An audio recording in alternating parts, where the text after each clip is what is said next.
Yan oh. Good afternoon, TRD Parts na naman. Miss nyo ako. Meron tayong 2017. Tama ba 2017 to? Tingnan ko nga. Disusi pa yata ito eh. Oh yeah, Disusi, kinonvert lang to. Oo, parang 2017 to feeling ko. Disc brake ba? Hindi, 2018, 2019 series kasi naka-disc brake na yung likod. And then change color. Fortuner 4x2. Yun.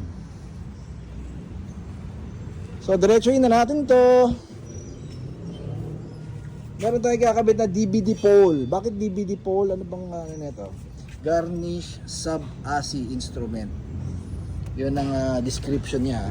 Yan, original to. So ito yung mga piyesa na nakakabit particular sa LTD lang guys ha. Sa GR Sport kahit 2025 model yan, hindi po nakakabit to. Bakit? Ano ba to? Ito kasi yung may dim light or yung ambient light. Yan. May ambient to. Then kasama na rin yung leather niya na two-tone. Combination ng maroon red or maroon na stitches tsaka maroon na leather, then medyo black or brown, black eh. Then carbon, yun ang isa sa mga kagandahan sa kanya. Carbon na, yan may ilaw yan ah. And well in fact, meron siyang socket. Okay, so lumabas to again sa LTD lang guys, simula 2021. Lahat ng LTD variant na Fortuner 4x2, 4x4, meron ng ganyan or stock. Nakabit natin sa kanila.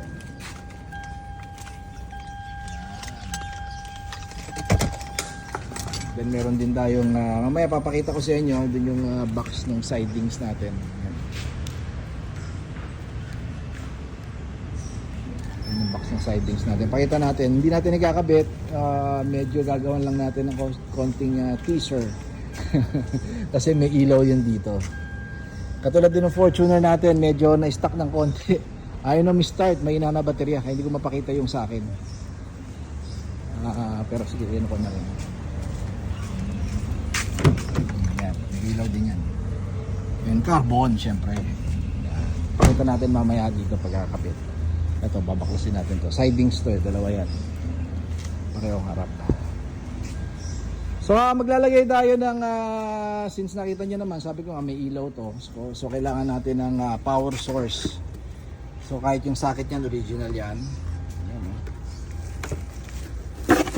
yan, ito lalagay natin. Magtatap tayo sa park light. So manipis na wire lang yan, and napaka basic niyan guys. So again, sa 2018 pataas to. Mamaya malalaman natin kung ano eksakto model nito, pero sure ako 2018 pataas kasi naka-display niya dito. So wiring lang ni Anthony, and may ginawa pala siya dito. Chinek niya yung headlight, nagloko na yung headlight. Kasi itong kinonvert niya to, hindi galing sa atin to guys. Galing sa tropa to, pinakonvert niya. Medyo budget meal kasi China yung kinabit ng mga pyesa tulad ng headlight. Nagloko na kagad yung headlight niya. Marami ng mancha sa loob kasi nga iba yung materials. Siyempre China, wala tayong magagawa na dyan since unang-una sa presyo mura, then may expect natin sa quality pag hindi original. Toyota is still the best, dapat original lang. So balik ako sa inyo guys, kaya alis. So guys, pakita ko lang sa inyo again, ito yung kapartner nung kinabit natin na ang galing mga plastic po. Yan, kapartner nito carbon, no? Pero may ambient light siya kasi nga pang LTD. Ganito rin, pang LTD rin to.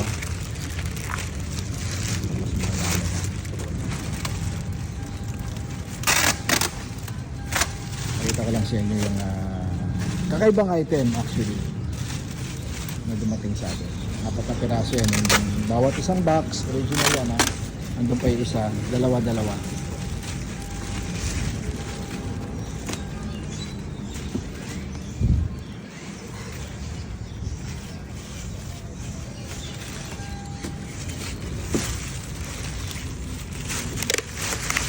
Pero patulong mo. Tulungan mo lang. Pagkita ko kay, ano yan, kay Bro Harold. Eh.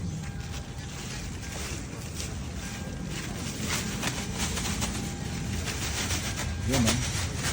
Guys, bago and LTD kasi nga si LTD lang ang naglabas kahit yung GR Sport hindi kulay maroon kakulay nung two-tone nung ad natin hindi ganyan yung labas sa mga GR lalo na to di ba hindi iba ang kulay so isang kagandahan at kaibahan dun sa stock na LTD since pang LTD to ito carbon na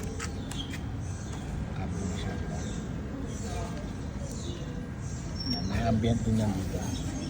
Pwede natin muestra mo lang doon.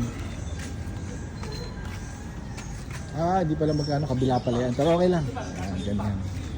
Leather guys bago. May bago pa.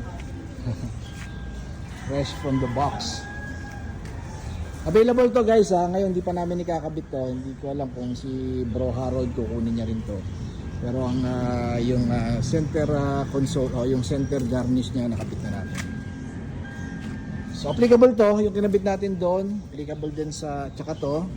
4 na sidings yan, bago din yon. Applicable sa lahat ng 2016 hanggang 2025 na Fortuner. Manual matic, pareho lang yan, pasok yan. So guys, final video tayo sa kaya kinabit nating DVD garnish. Center garnish na. So sabi ko carbon to ilaw. Sabi ko tinap natin to sa park light. Ito natin. Yun So check nyo yung mga LTD na variant ng Fortuner. Manual matic. Ganito yung nakakabit sa kanya.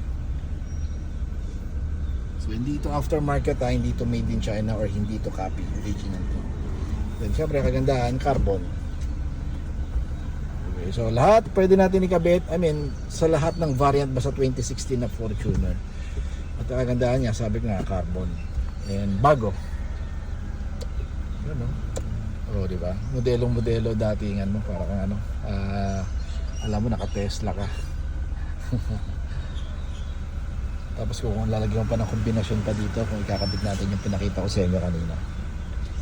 So 35,000 to guys, left and right, di kasama installation well, installation naman madali lang kasi tinatap lang naman yan. And maninipis lang naman na wire na ginagamit since LED yan.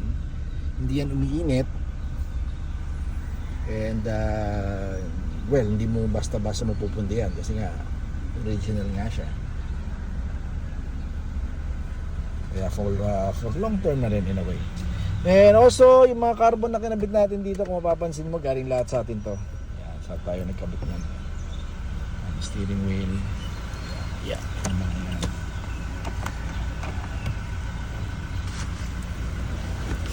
Alis na si sir. So, thank you kay Bro Harold.